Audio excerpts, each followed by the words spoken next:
शाम ढल चुकी थी और हिमाचल की बर्फीली वादियों में बसा देवदार निवास अपनी गहरी खामोश शांति में डूबा हुआ था। घर के अंदर हीटर की गर्माहट और मसालों की खुशबू भी उस बाहर की कपकपाती ठंड को पूरी तरह से रोक नहीं पा रही थी।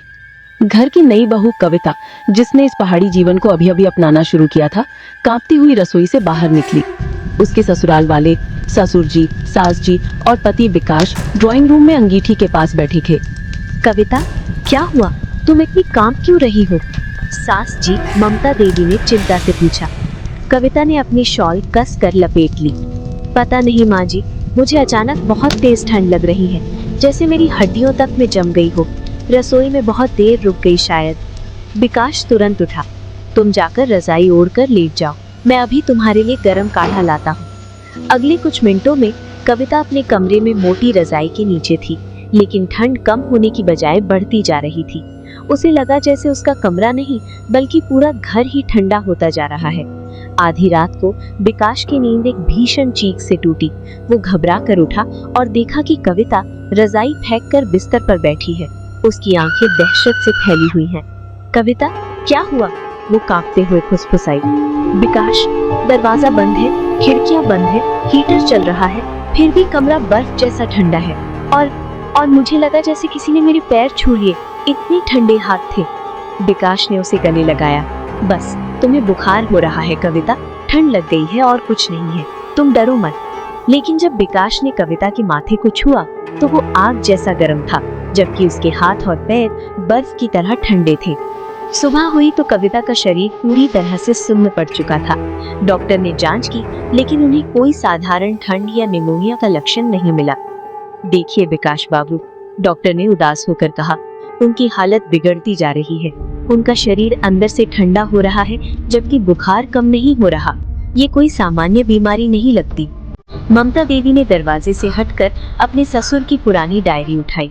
ये हवेली का इतिहास था। वो तेजी से पन्ने पलटने लगी। अश्विन पूर्णिमा 1947।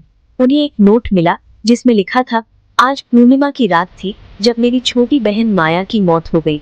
वो यहाँ की ठंड बर्दाश्त नहीं कर पाई। उसकी शादी तय हो चुकी थी, लेकिन विदाई से ठीक पहले उसे ऐसी ठंड लगी कि कोई इलाज काम नहीं आया। उसका शरीर अंदर से जम गया। लोगों ने कहा कि उसे इस हवेली की सर्दी की आत्मा ने पकड़ लिया है। वो हर आने वाली नई दुल्हन को अपनी जगह से डरकर भगा देना चाहती है। आज वही अश्विन पूर्णिमा थी। विकास, ससुर जी और सास जी ने एक दूसरे को देखा। उनका चेहरा सफेद पड़ गया था। ममता देवी ने कविता के हाथ में एक नीलम का ताबीज देखा जो उनकी बुआ ने उन्हें दिया था। कविता, तुमने ये नीलम कब पहना? ममता देवी ने आवाज तेज की। कविता मुश्किल से बोल पाई। कल शाम को, जब मुझे अचानक बहुत ठंड लगी तो मुझे याद आया कि बुआ ने कहा था ये ताबीज मुझे हर बुरी नजर से बचाएगा। कमरे की हवा अचानक और अधिक ठंडी हो गई। हीटर का फ्यूज उड़ गया। कविता ने एक बार फिर चीख मारी। विकास, मुझे सांस नहीं आ रही है। मुझे लग रहा है जैसे कोई मुझे गले लगा रहा है। बहुत ठंडा है। विकास तुरंत तावीज को छुआ। उसका नीलम तेजी से गर्म हो रहा था, जैसे वो अदृश्य ठंड को सोख रहा हो। अचानक एक गहरे हिचकी की आवाज आई, जैसे कोई बहुत दुखी होकर रो रहा हो, और फिर आवाज हवा में घुल गई। कविता की सांसें सामान्य हो गई। उसके माथे का बुखार उतर चुका था। अगले दिन कविता पूरी तरह से स्वस्थ थी। देवदार निवास में गर्मी लौट आई थी।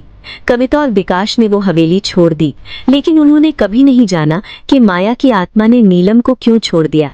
क्या वो तावीज सचमुच शक्तिशाली था, या फिर क्या माया की आत्मा को यह एहसास हो गया कि कविता एक अच्छी बहू थी और वो किसी का घर उजाड़ना नहीं चाहती थी, या शायद नीलम ने आत्मा को हमेशा के लिए जमा दिया था।